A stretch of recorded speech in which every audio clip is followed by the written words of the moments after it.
Demos un saludo a la Santísima Virgen María. Recordemos la oración de Nuestra Señora en Pentecostés.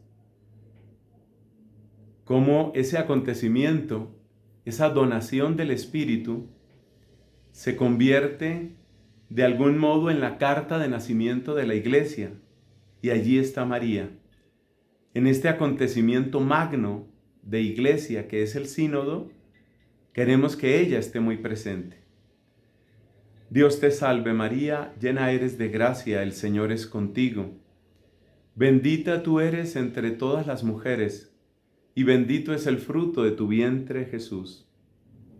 Santa María, Madre de Dios, ruega por nosotros pecadores, ahora y en la hora de nuestra muerte. Amén.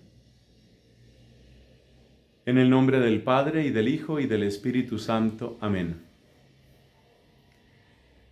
Empezamos nuestra reflexión recordando qué significa la palabra sínodo y qué lugar tienen los sínodos en nuestra Iglesia Católica.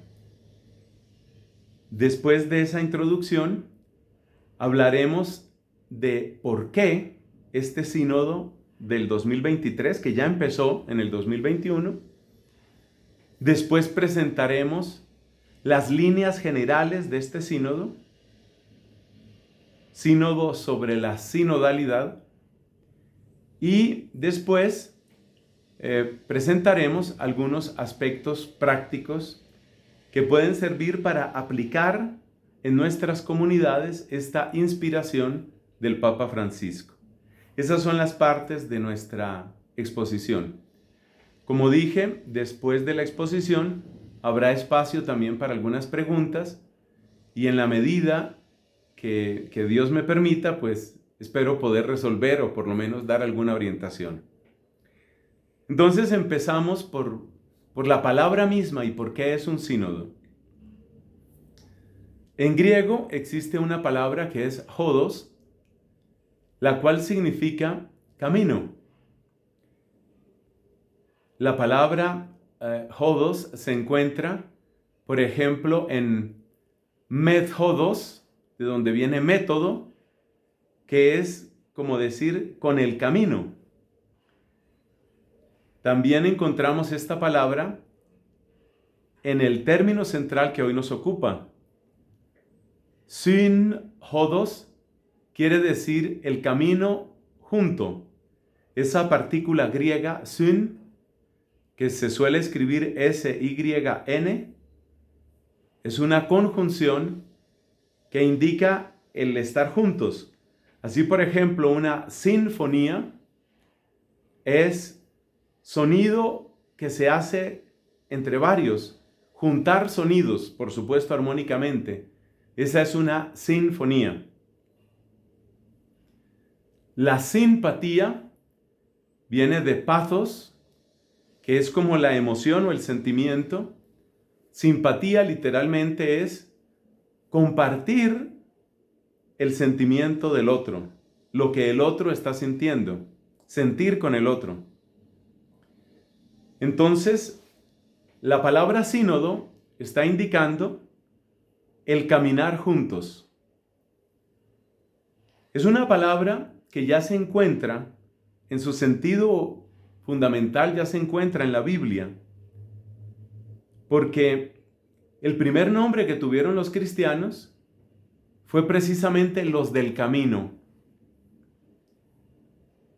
La fe cristiana tuvo como primera identificación el ser un camino, un modo particular, un modo especial de vivir. Eso es el sínodo. La Iglesia, cuando se ha encontrado en coyunturas de particular necesidad, se ha reunido para reflexionar. Nosotros encontramos en el libro de los Hechos de los Apóstoles que se hace una reunión precisamente de los apóstoles. ¿Para qué? Una reunión para poder discernir lo que hay que hacer. ¿Qué se puede hacer frente a esta situación? Eso encontramos en el libro de los Hechos de los Apóstoles, en el capítulo 15. Se suele llamar a ese capítulo el Concilio de Jerusalén. La palabra concilio es muy parecida a la palabra sínodo, aunque concilio viene del latín. Este concilio es una reunión, el sínodo es el caminar juntos. De hecho, ese término sínodo se ha utilizado también para hablar de los concilios.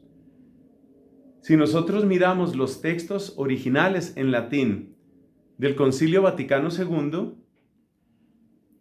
nos encontramos con que se describe al concilio mismo como una sancta synodus, es decir, como un sínodo santo, un concilio.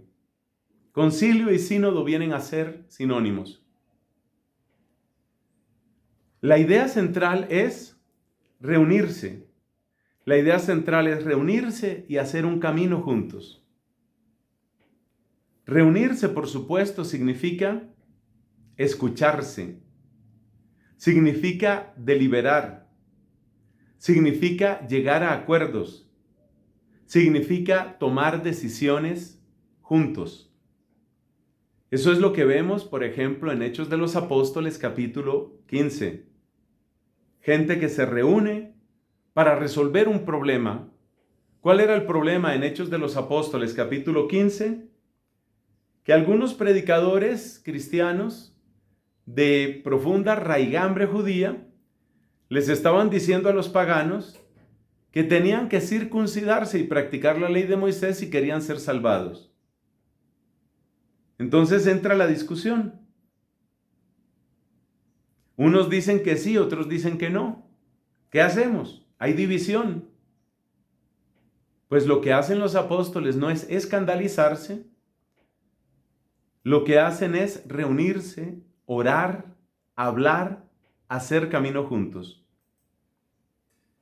En la iglesia ha habido sínodos grandes y pequeños.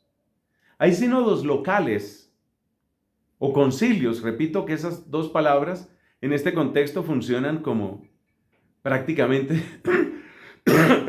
sinónimos. Entonces hay sínodos o concilios locales y también hay sínodos que son generales o concilios generales. A estos concilios generales se les suele llamar ecuménicos. Así, por ejemplo, el Concilio Vaticano II es considerado en la Iglesia Católica como el 23º, creo que es. Perdón que tenga yo esa incertidumbre. Concilio ecuménico. La palabra ecuménico en este contexto significa de todas partes. La expresión oikumene en griego quiere decir el mundo habitado, es decir, donde hay gente, es decir, de todas partes. De tal manera que hay concilios pequeños y hay concilios ecuménicos. Después de que terminó el Concilio Vaticano II, quedó una inquietud profunda en muchos obispos.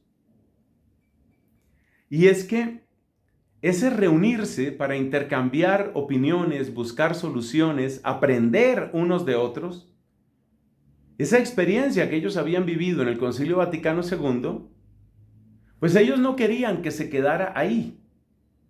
Y yo digo en buena hora. El Concilio Vaticano II se celebró en 1965, hace más de 55 años. Entonces, del Concilio Vaticano II surgió lo que se ha llamado la institución del sínodo. En ese caso, sínodo de obispos, reunión de obispos. Y el propósito del Concilio Vaticano II fue que se hicieran sínodos cada 5 años. Esto más o menos se ha respetado. A veces pasa un poco más de 5 años, a veces un poco menos. Pero el propósito original era que hubiera sínodos cada 5 años. Es decir, grandes encuentros de obispos no van a ser absolutamente todos. En el Concilio Vaticano II se reunieron cerca de 3.000 obispos. Y hoy, por supuesto, hay muchos más.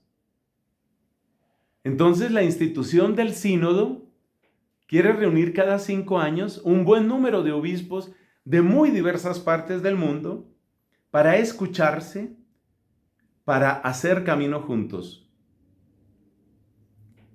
Para terminar esta parte introductoria, me gustaría agregar algo, y es que, aunque estamos acostumbrados a asociar sínodo con obispos, nos damos cuenta que en realidad en su significado original, el sínodo no implica que sea solo de obispos.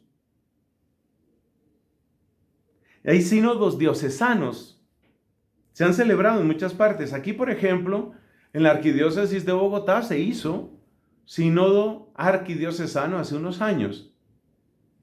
La idea siempre es la misma: reunir personas, por supuesto creyentes, en principio creyentes. ¿Para qué? Para escucharnos, para aprender unos de otros, para hacer camino juntos, para llegar a acuerdos, para plantear estrategias comunes, para darnos apoyo mutuamente. Uno se da cuenta que ser iglesia, de alguna manera, es ser sínodo. Ser iglesia es ser sínodo. En el sentido de que ser creyentes siempre implica el poder participar unos con otros de la vida que el otro tiene. Entre los cristianos ortodoxos hay una palabra muy bonita para referirse a la comunión. Es la synaxis. Es el participar unos de otros. Entonces, ser iglesia es ser comunión, ser iglesia es ser sínodo. En este sentido, no debemos ver como algo extraño el que se quiera escuchar a toda la iglesia. Es una oportunidad. Y yo invito a que todos veamos este sínodo ante todo como una oportunidad. Por supuesto, en cuanto a oportunidad, también entraña unos riesgos. Toda oportunidad tiene riesgos. Efectivamente, existe el peligro de que esta escucha se convierta en manipulación. Pero si tiene peligros que se haga el sínodo, también tiene peligros que no se haga sínodo. Es que en esta vida todo tiene peligros.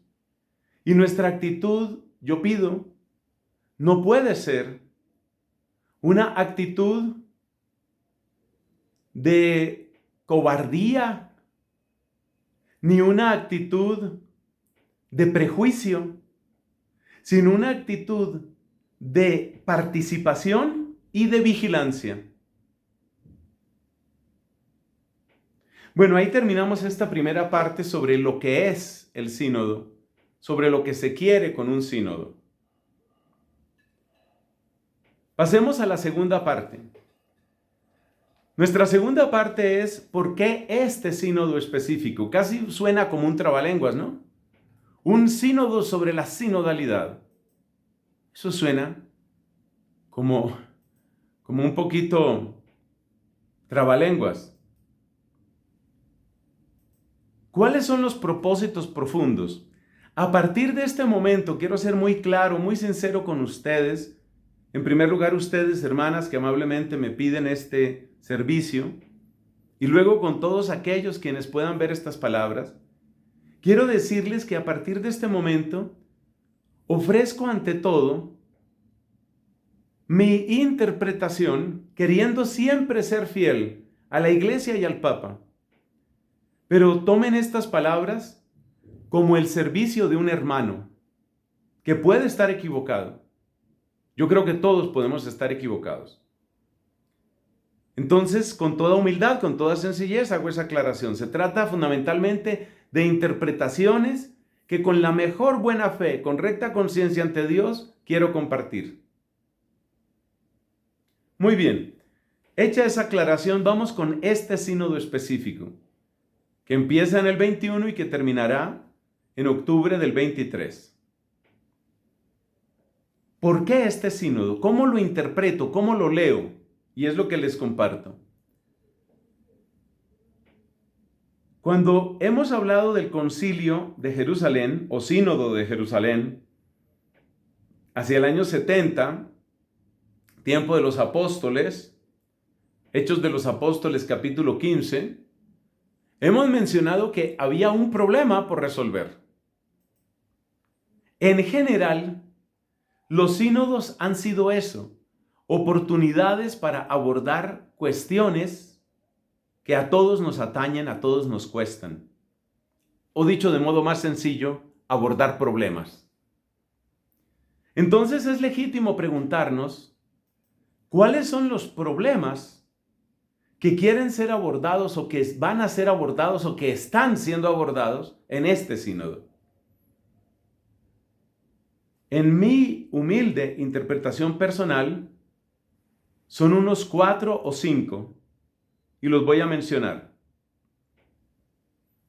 Primero, en muchos lugares en la iglesia se ha presentado y se sigue presentando una situación de abuso de autoridad que en el caso en donde intervienen ministros ordenados se confunde con una realidad que se llama clericalismo. Es una desfiguración del sentido de la autoridad y del poder en la Iglesia Católica. Y nos podemos dar cuenta que una de las características del autoritarismo o del clericalismo es la imposición de un único pensamiento.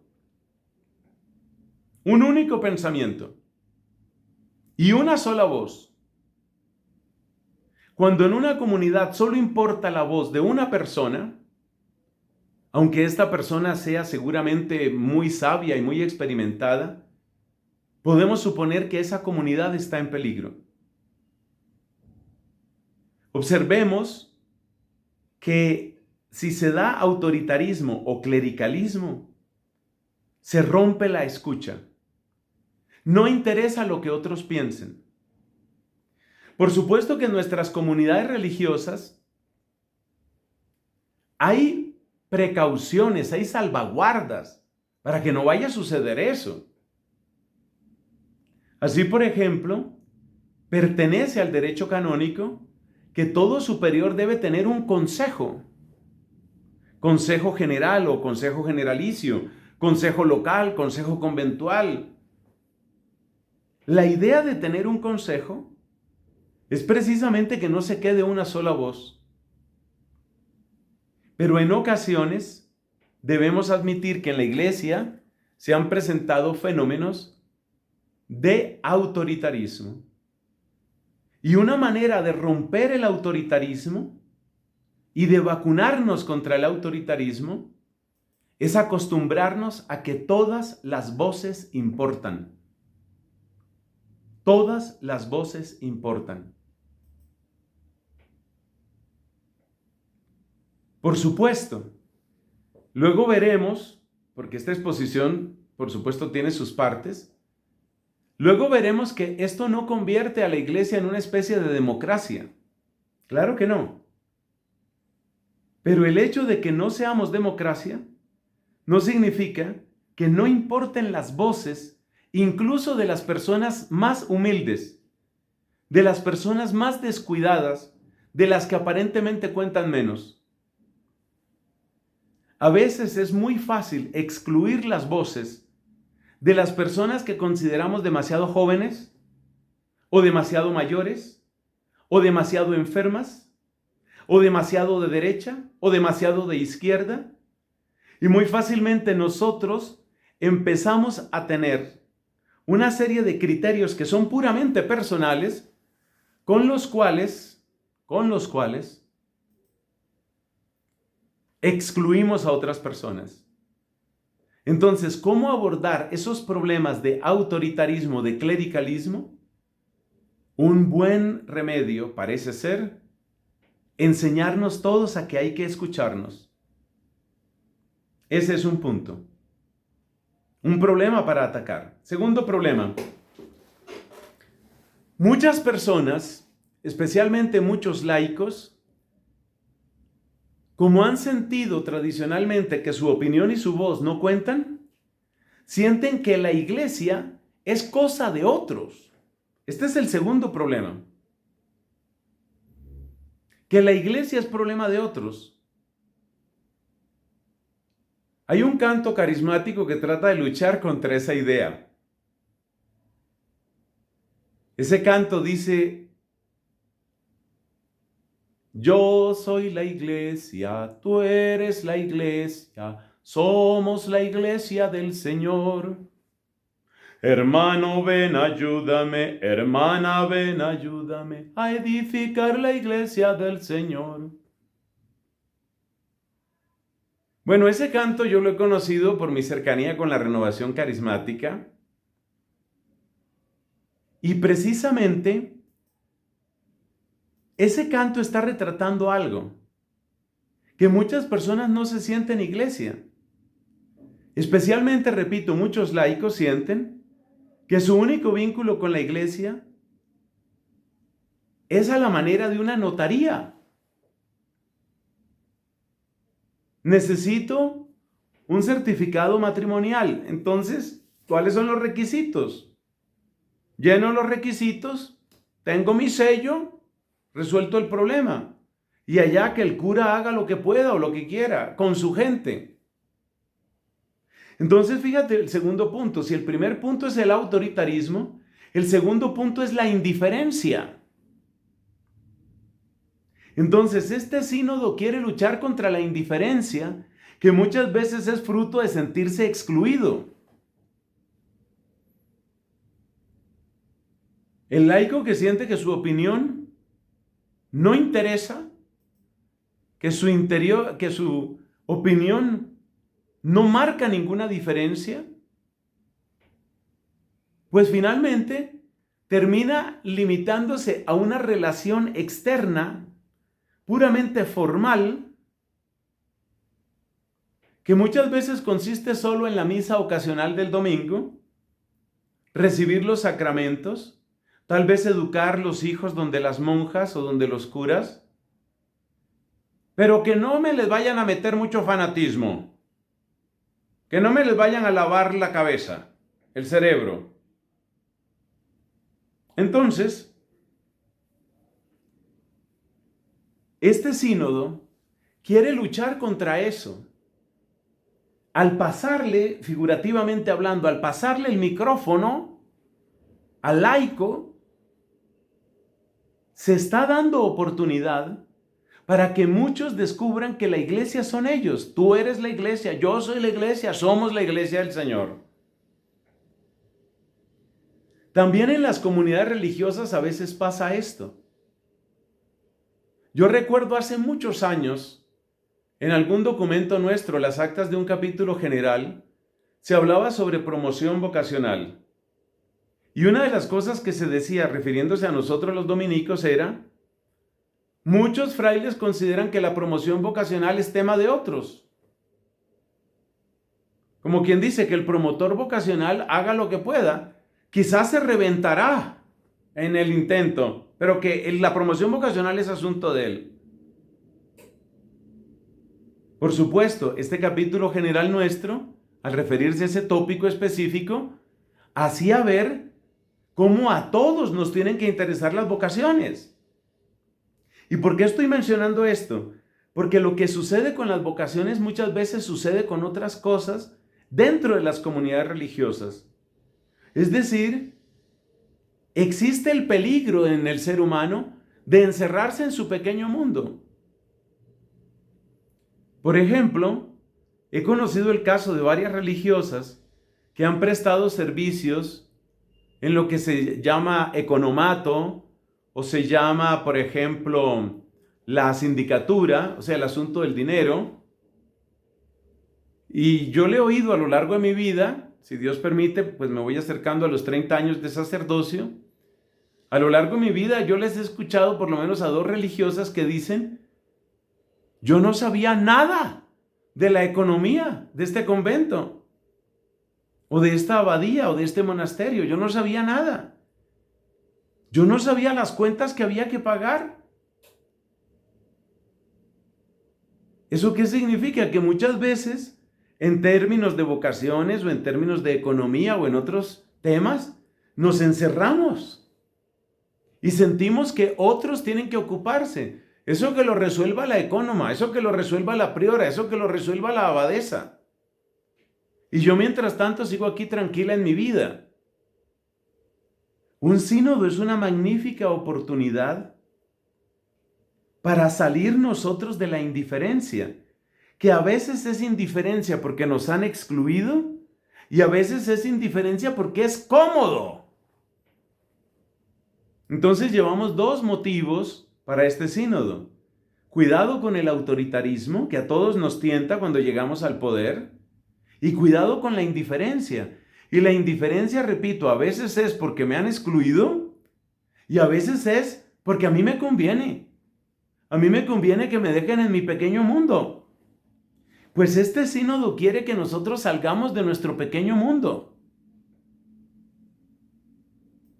Tercero, este sínodo nos ayuda a tomar conciencia de tantas minorías olvidadas. Así, por ejemplo, en el documento preparatorio que se ha distribuido, una de las preguntas claves, que eso lo vamos a ver en la tercera parte, o en la cuarta parte, perdón, de esta charla, una de las preguntas claves que se hace para las iglesias locales es: ¿qué dicen los jóvenes? ¿Qué dicen las mujeres? ¿Por qué se pregunta específicamente por la opinión de las mujeres, por la opinión de los jóvenes? Pues tiene que ver con lo que hemos dicho de autoritarismo, de indiferencia. En muchos lugares la opinión de la mujer no cuenta, no cuenta. O la opinión del laico no cuenta, o la opinión del enfermo no cuenta. Entonces, ¿cuál es el tercer problema que se trata de superar con este sínodo? La exclusión, sobre todo las minorías excluidas. Quienes hemos seguido el magisterio del Papa Francisco sabemos que este es un tema constante en él. Una especie de preocupación casi obsesiva por los excluidos. Yo diría que el Papa Francisco quiere acompañar, no, ese no es el verbo. El Papa Francisco quiere impregnar nuestro corazón con una pregunta que ha de volverse una pregunta permanente. Aquí, ¿a quién se está excluyendo? ¿Quién se está quedando por fuera? Cuidado con los excluidos. Por ejemplo, las cifras sobre migración son cifras de millones y millones de personas. ¿Qué pasa con la fe de los migrantes? Yo quiero destacar, o quiero contarles, una experiencia que tuve durante mi tiempo de estudios en Irlanda. Uno de los sacerdotes, tenido por santo por mucha gente, que fue mi confesor además,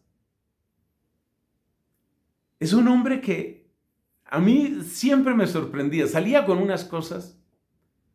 Un día, por ejemplo, me lo encontré ahí en el convento. Era temprano en la noche, pero él estaba llegando de la calle. Siendo un hombre de un poco más de 80 años de edad, pues uno se preocupaba un poco, ¿no? Y entonces le pregunto, así en tono muy fraterno, ¿de dónde viene? Y me dice, vengo del circo. Entonces yo me quedé así como extrañado. Y claro, lo primero que yo pensé es que le había ido pues a uno de los circos, de esos circos que visitan las ciudades. Pues sí, él había ido al circo, pero no había ido a ver a los payasos, que no estaría mal tampoco, ni a ver el espectáculo. Me contó lo que él hacía siempre que un circo llegaba a la ciudad. Él iba allá y se presentaba. Soy el padre Moran. Soy sacerdote católico. Y yo sé que algunos de ustedes son católicos. Si puedo servirles en algo mientras estén en la ciudad de Dublín, aquí estoy. Y había confesado gente. Había celebrado bodas, matrimonios. ¿Quién piensa en los circos? Solo pensamos en el circo para ir a divertirnos si es que nos gustan los circos y podemos ir a los circos. Pienso que muchas clarisas no van tanto a los circos. A veces el circo lo tenemos en el mismo convento, dice otro, ¿no? Entonces,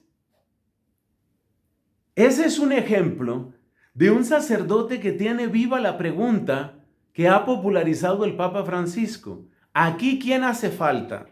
¿Quién se nos está olvidando? Fíjate cómo esto se relaciona con el autoritarismo y con la indiferencia.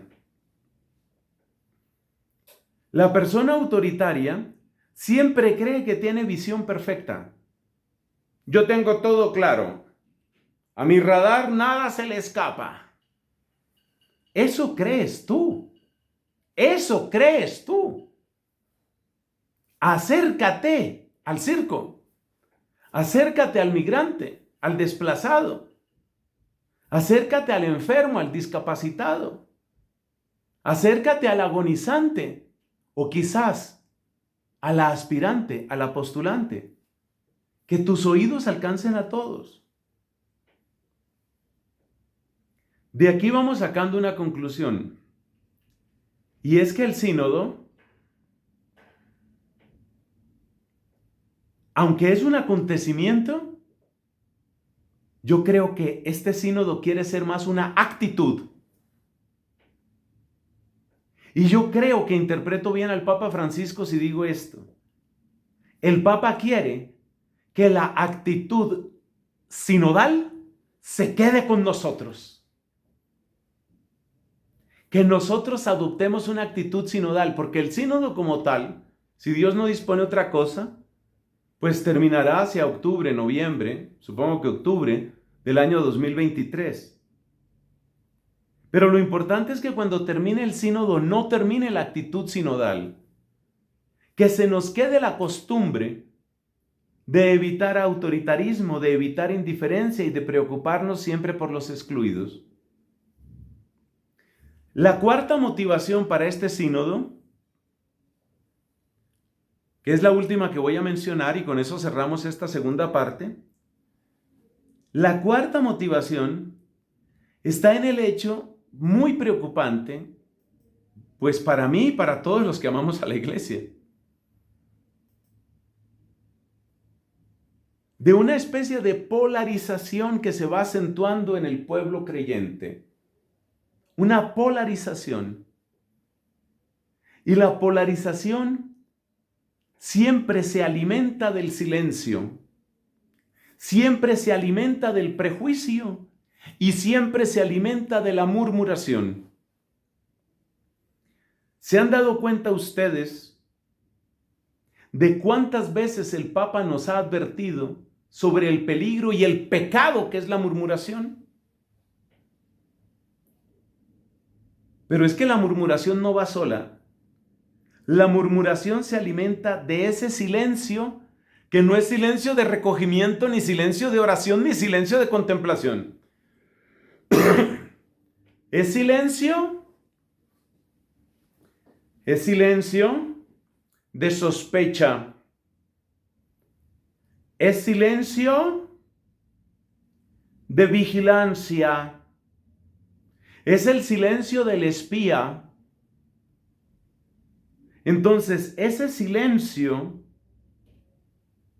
tenebroso es la fuente, ese silencio de distancia, es la fuente del prejuicio que luego alimenta la murmuración.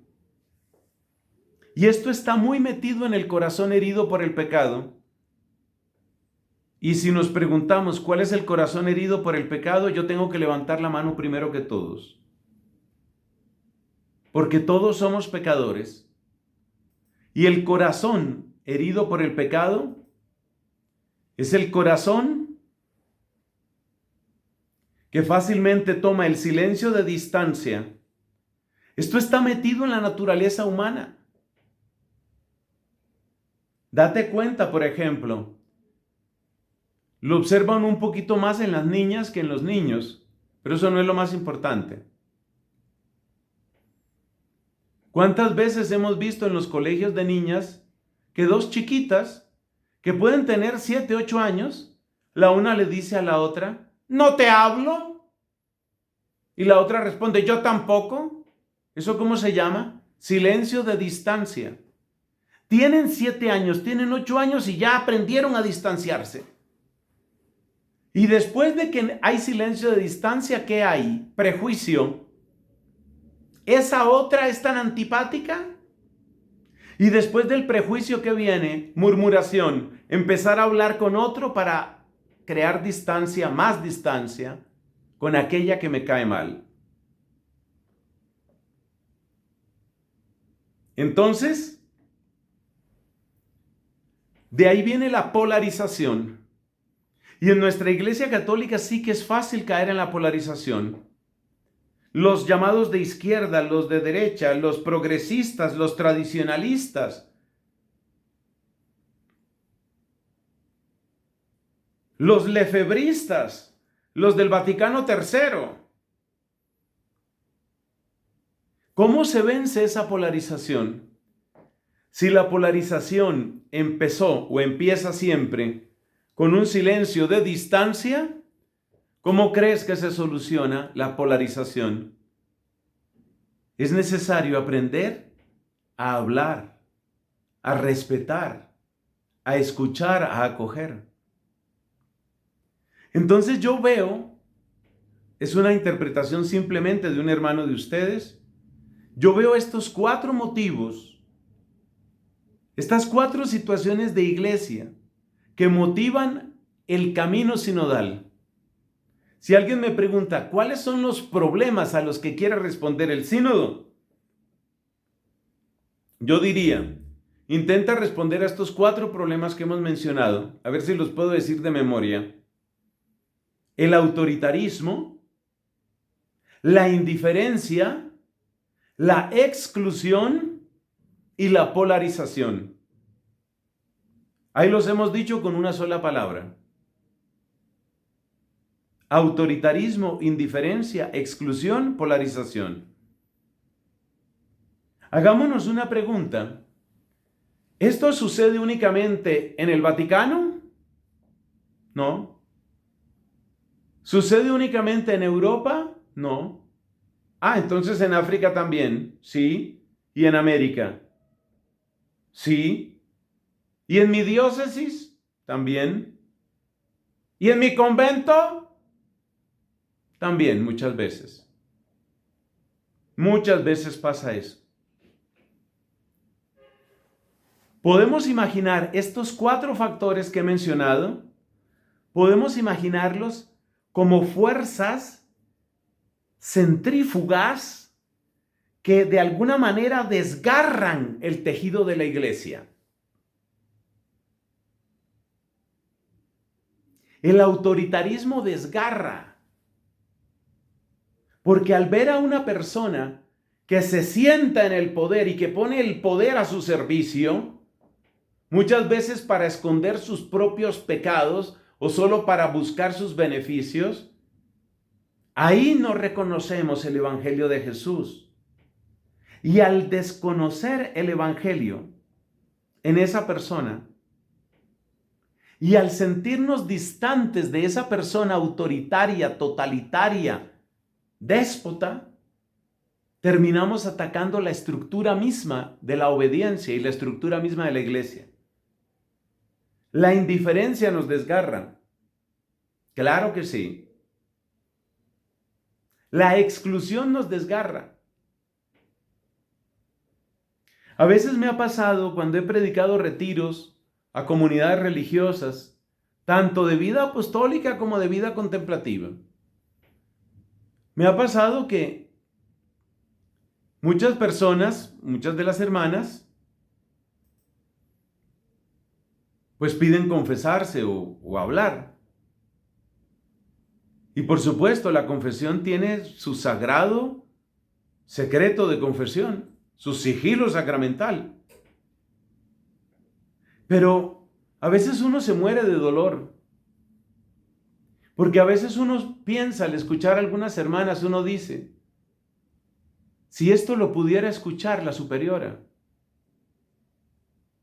si la priora, la superiora, la abadesa, el nombre que tenga, si pudiera ella escuchar esto, pero no escucharlo para defenderse, no escucharlo para protegerse, no escucharlo para oprimir más a las otras, sino si pudiera escucharlo para cambiar ella, para reformarse ella y para ayudar a construir comunidad. Entonces, pues ahí nos damos cuenta la tremenda responsabilidad que tenemos. Estas son algunas de las motivaciones del sínodo. Pasemos a la tercera parte. ¿Qué es lo que se quiere entonces con este sínodo? Ya vemos por qué se ha convocado en la interpretación, repito, personal, muy modesta de este servidor. Siguiente pregunta. ¿Qué se quiere con este sínodo? Pues básicamente lo que se quiere o el modo de organización del sínodo es tomar desde las bases hasta la sede de Pedro procesos de escucha, pero para que haya una escucha eficaz, digamos, que motive un cambio, es necesario que haya reflexión, oración, por supuesto, y un método. Entonces, básicamente, lo que quiere este sínodo es que todos puedan ir encontrando su voz y puedan sentir que su voz es escuchada. En cierto sentido, por lo menos en mi memoria del tiempo que he vivido, en mi memoria, y lo que yo puedo conocer de la historia de la iglesia, es tal vez el sínodo más ambicioso de todos los tiempos. Porque lo que quiere es que todas las voces puedan encontrar algún eco. Pero sucede que somos bastante más de 1.300 millones de católicos. Si al Papa Francisco le llegan 1.300 millones de emails, no los va a alcanzar a leer. Entonces hay que tener procedimientos de escucha, procedimientos de oración, de modo que se vaya recogiendo una voz y esa voz pueda llegar a los obispos en octubre del 23. Ese es todo el procedimiento, ese es todo el camino que se quiere. Es aquí donde conviene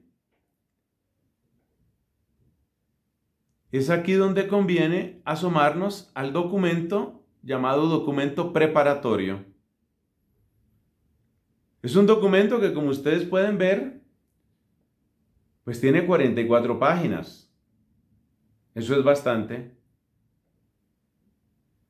Observemos las 3 palabras que aparecen en la portada del documento preparatorio y veremos pues lo que estamos comentando. Comunión, participación, misión. Comunión participación y misión. Este documento puede ser accedido a través de la página web del Vaticano, concretamente a través de la página synod.va, synod con Y, y synod pues escrito como sínodo en inglés, synod.va.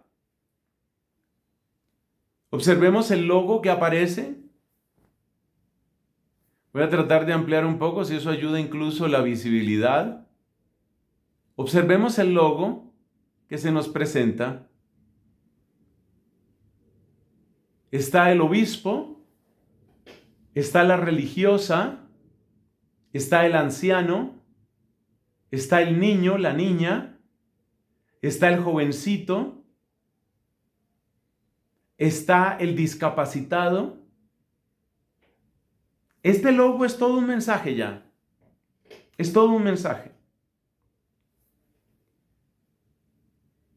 A lo largo del texto hay una serie de frases que se van destacando. Obviamente yo no voy a leer aquí todo el texto, sino voy a destacar algunas de las frases. Creo que esas frases captan muy bien el espíritu del documento. El camino de la sinodalidad es el camino que Dios espera de la iglesia del tercer milenio.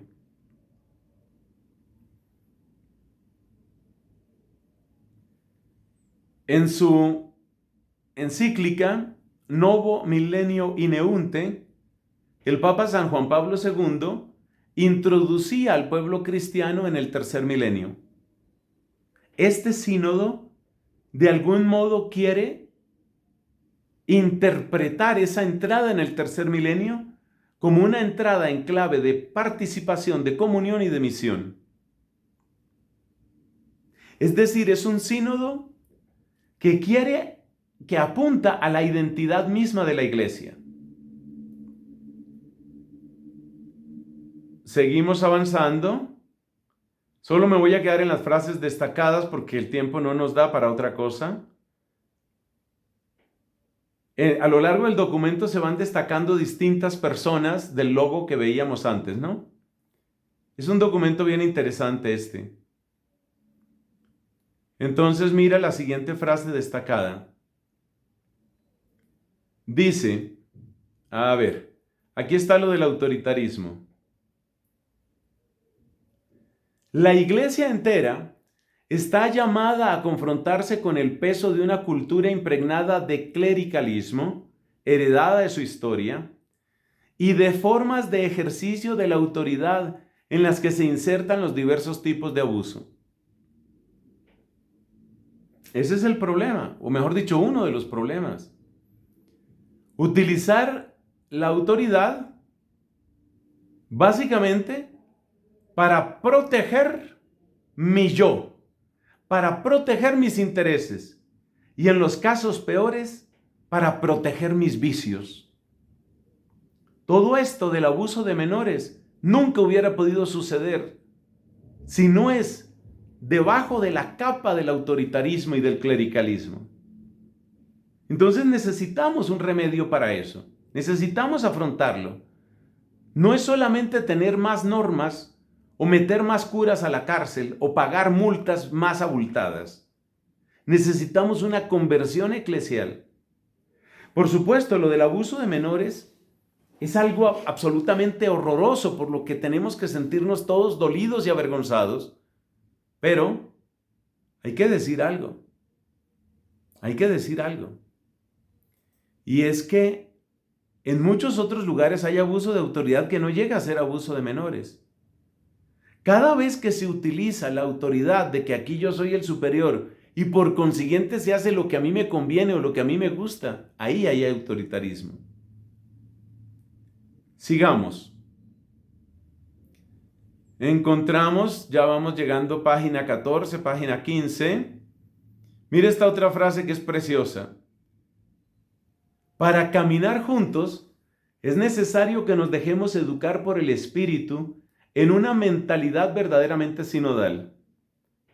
Es decir, esto no es simplemente una serie de actividades, es más bien una serie de actitudes.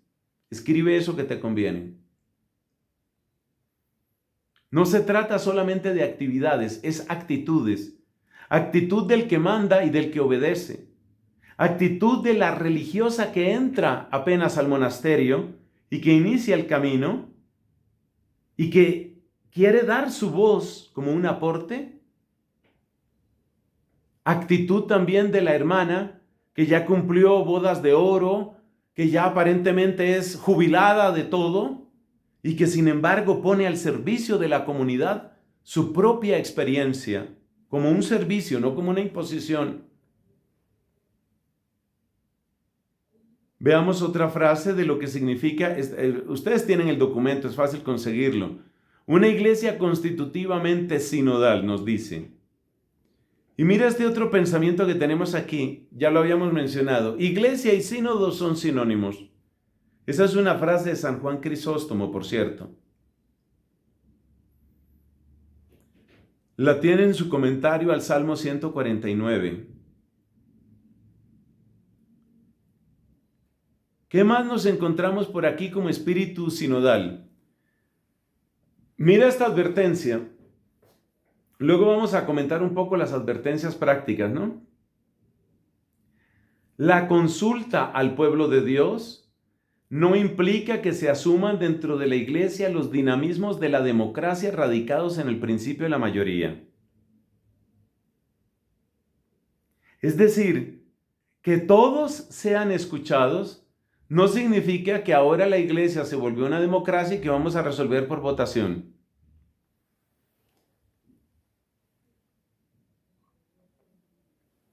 Una vez me preguntaba un caballero, padre, pero ¿por qué la iglesia le tiene tanto miedo a la democracia?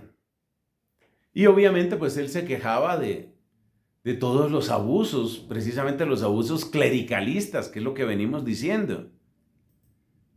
La respuesta que se me ocurrió darle fue esta. Mira, si Cristo hubiera convocado a los apóstoles y les hubiera dicho, ¿ustedes qué dicen? ¿Me crucifico o no me crucifico? A ver, votemos. La cruz nunca sale por votación. La abnegación nunca sale por votación. La donación de sí mismo hasta el extremo jamás saldrá por votación, jamás. Entonces, cuidado con confundir el sínodo con un acto de democracia. No es un acto de democracia, la escucha no es democracia. Es algo mejor que la democracia. Porque de hecho, la democracia está en el gravísimo peligro de ser manipulada y de ser manipulada por los que ya tienen el poder, por los que tienen el poder del dinero.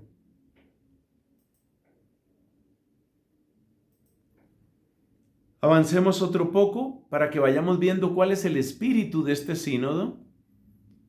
Una iglesia sinodal es una iglesia en salida, una iglesia misionera con las puertas abiertas. Observemos que allí donde se cierra la escucha, también se cierra la misión. La persona que siente que es el gallo o la gallina que domina el corral, esa persona no quiere que entre más gente al corral a menos que vayan a ser dóciles a las normas impuestas. El que controla siempre cierra la puerta. El que evangeliza abre la puerta. Abrir la puerta no significa que entre cualquier cosa. Esa es la parte de los peligros. Por eso después vamos a mencionar peligros. No para llenarnos de prejuicios, sino precisamente para defender el sínodo. Luego aparece aquí la parte bíblica y aquí hay una afirmación muy interesante. Esto me encanta. Jesús, la multitud, los apóstoles. Este texto sinodal nos dice que en el sínodo los protagonistas tienen que ser esos tres. Ante todo Jesucristo, luego la multitud porque no queremos que nadie quede excluido, pero luego los apóstoles. Los actores en juego son esencialmente tres. El primero, naturalmente, es Jesús, el protagonista absoluto que toma la iniciativa sembrando las palabras y los signos de la llegada del reino, sin hacer acepción de personas. Ese es el primer protagonista, el primer actor. Pero luego es necesario tener en cuenta la multitud y luego los apóstoles. Por eso dice en el número 18 de este documento, el anuncio evangélico no se dirige a pocos iluminados o elegidos. El interlocutor de Jesús es el pueblo, uno cualquiera de la condición humana.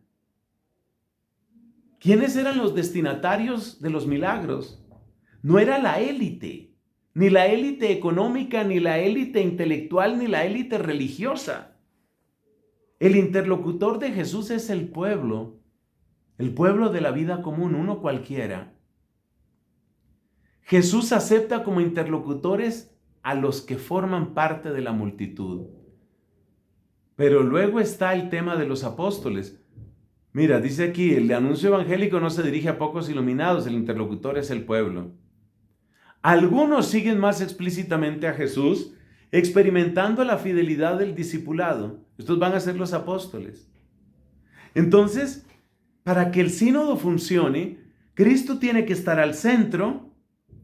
Tenemos que buscar cómo se oye la voz de todo el pueblo y tenemos que saber que hay unos, que son los apóstoles y sus sucesores, en nuestro caso los obispos, que tienen una palabra particular para decir. ¿Por qué? Por un encargo particular que Dios les ha dado. Por eso, el sínodo no es la desaparición de la autoridad, eso también hay que escribirlo.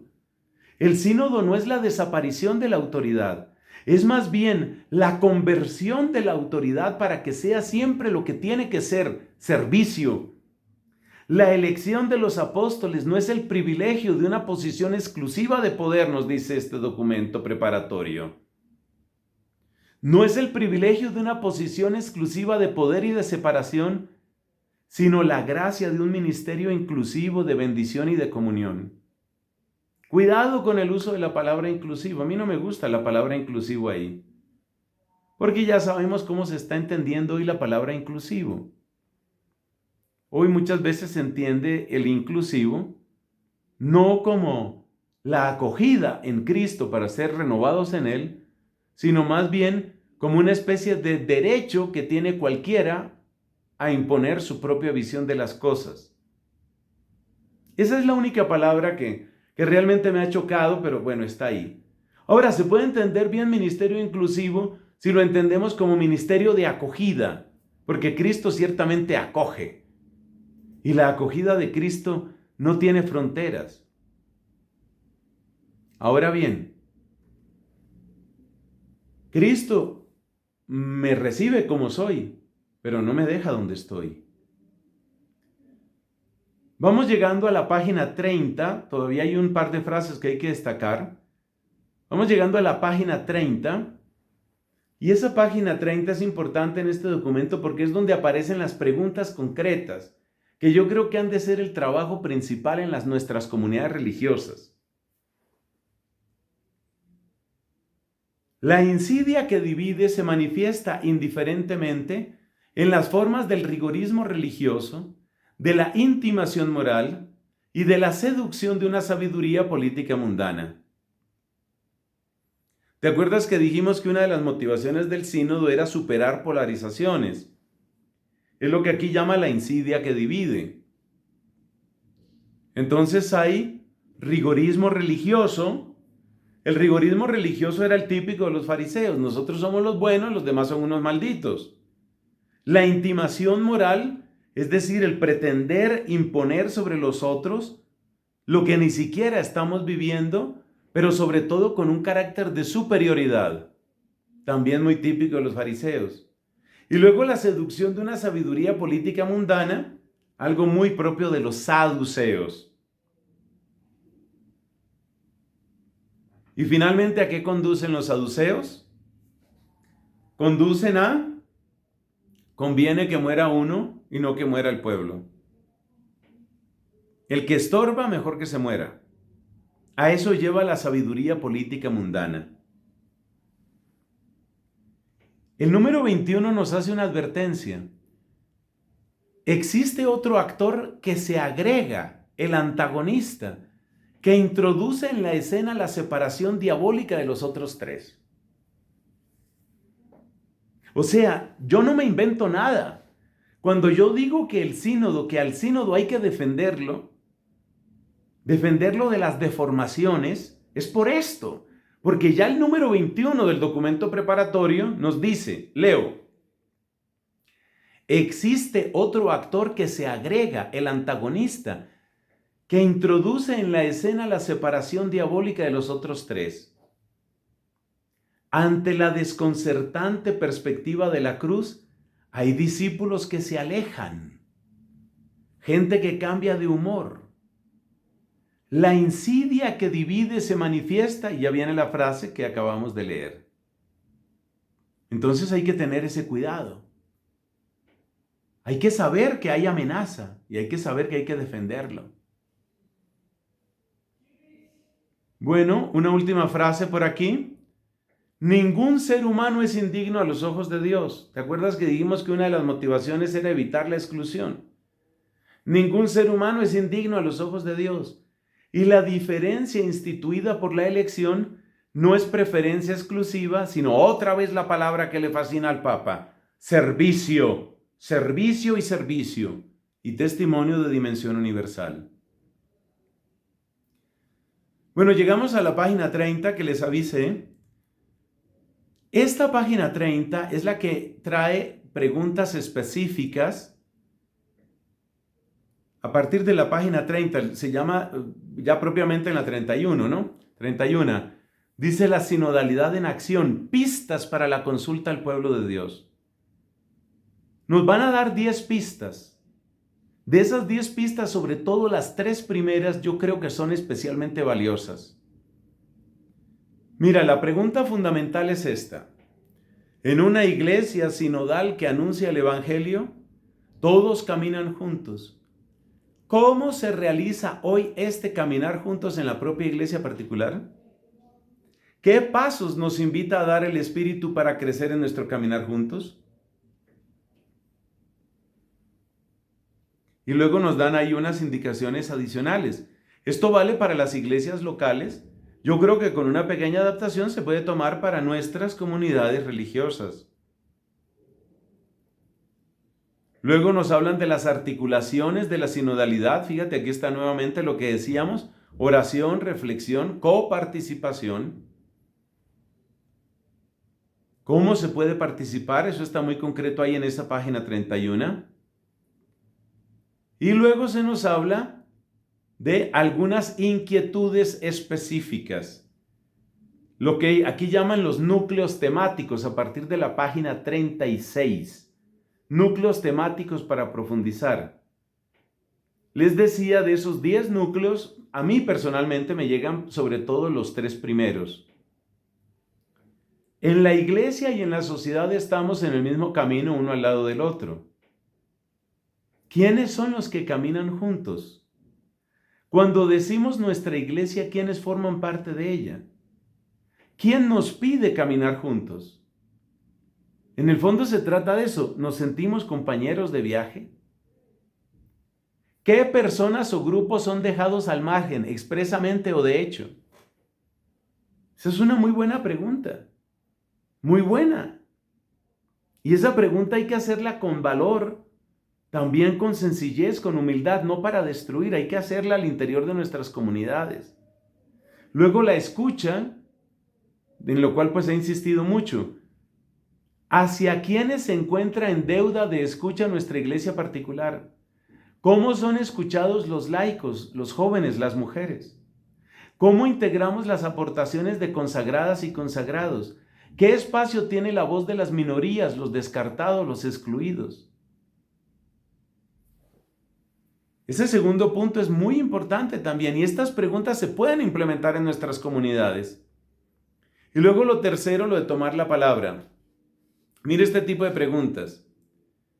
¿Cómo promovemos dentro de la comunidad un estilo de comunicación libre y auténtica?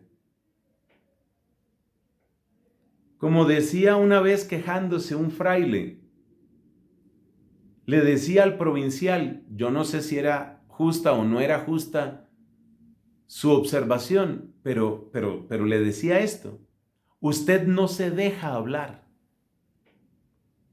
Posiblemente era injusto o tal vez sí estaba diciendo lo correcto. A mí no me interesa resolver ese tema ahora. Lo que me interesa es que nos hagamos la pregunta, ¿nos dejamos hablar? Si una hermana, por ejemplo, está preocupada por lo que está sucediendo en el monasterio, ¿nos dejamos hablar? Si una hermana tiene que hacerle una corrección a una superiora, ¿la superiora se deja hablar? Esas son las preguntas que tenemos que hacernos. Lo que sigue, porque son 10 núcleos temáticos, lo que sigue es muy importante, pero pues vamos a dejar por aquí. Repito, este es un documento que ustedes tienen y he querido destacarlo para que tengamos claridad sobre por dónde va este tema del sínodo y cómo se está organizando. Les repito, a partir de la página 30 del documento preparatorio, hay muchos elementos que se pueden convertir en un pequeño cuestionario para abordarlo en la comunidad local. Terminemos hablando un poquito sobre los peligros. Yo veo fundamentalmente 4 peligros. Para quienes están tomando nota, que gracias a Dios veo que son un buen número. Otras hermanas tienen una memoria prodigiosa, no necesitan escribir nada, todo se les queda, gracias a Dios. Bendito sea Dios. 4 peligros veo yo. El primer peligro yo lo llamo autoexclusión. La autoexclusión. ¿Y qué es la autoexclusión? Pues sacarse uno mismo del proceso del sínodo. O sea, repetir lo mismo y decir, ese es el sínodo del Papa Francisco. Que se quede el Papa con su gente, allá él con su gente. El sínodo va a fracasar si nosotros queremos que fracase. Entonces la autoexclusión es un peligro. Segundo peligro, la manipulación. Hace poco tuve una tristeza muy grande. Un seminarista al que yo aprecio mucho, pues me ha traído una tristeza muy grande. Este hombre tiene en su cabeza una serie de ideas de que la Iglesia Católica estaría mejor si empezara a imitar a los anglicanos en cosas como que los sacerdotes se casen y que se ordenen mujeres y cosas de esas. Un seminarista. Hay que orar mucho por nuestros seminaristas. Y este muchacho escribe esto en redes sociales. Yo tengo muchas esperanzas de que el sínodo del 23, o sea, este sínodo, traiga muchos cambios a la iglesia. Esos son los cambios que él quiere. Y si eso dice un seminarista, yo no me puedo imaginar la cantidad de religiosas, de teólogos, de sacerdotes, de obispos que tienen las mismas ideas y que verán en el sínodo una oportunidad para meter esas ideas. Eso se llama manipulación. Entonces hay que tener mucho cuidado con eso. Manipulación. Tercero, el tercer gran peligro que yo veo es el peligro de la democratización. Como hemos dicho a lo largo de esta exposición, la democracia no es la panacea, ¿no? Nadie se equivoque, la democracia no es una panacea. ¿Qué quiere decir eso?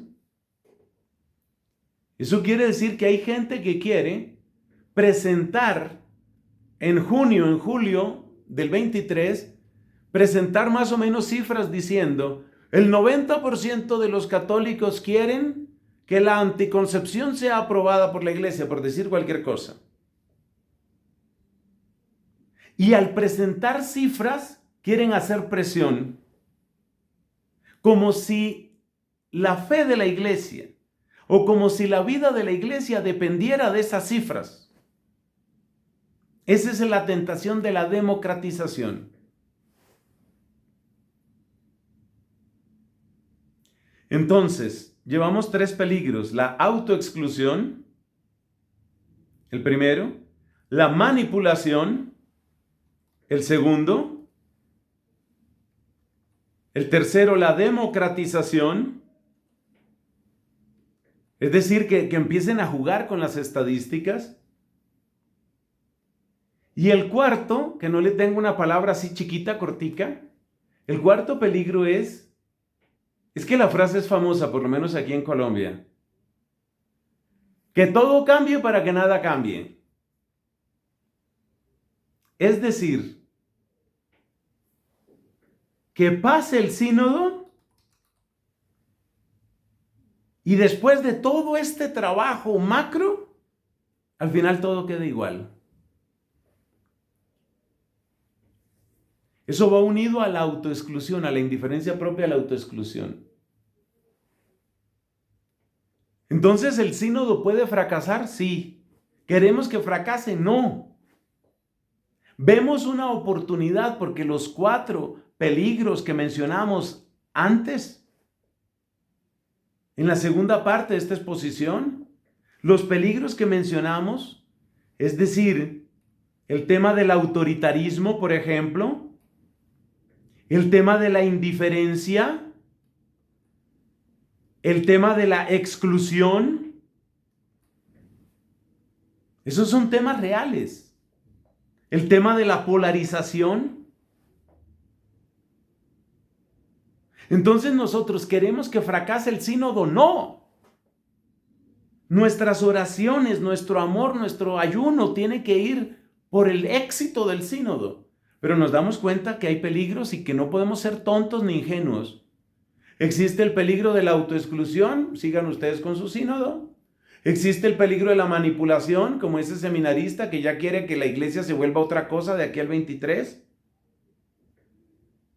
Está el peligro de la democratización, que nos vengan con una cantidad de estadísticas, es que se acordarán de mí, se acordarán de mí. Por eso esto está quedando grabado.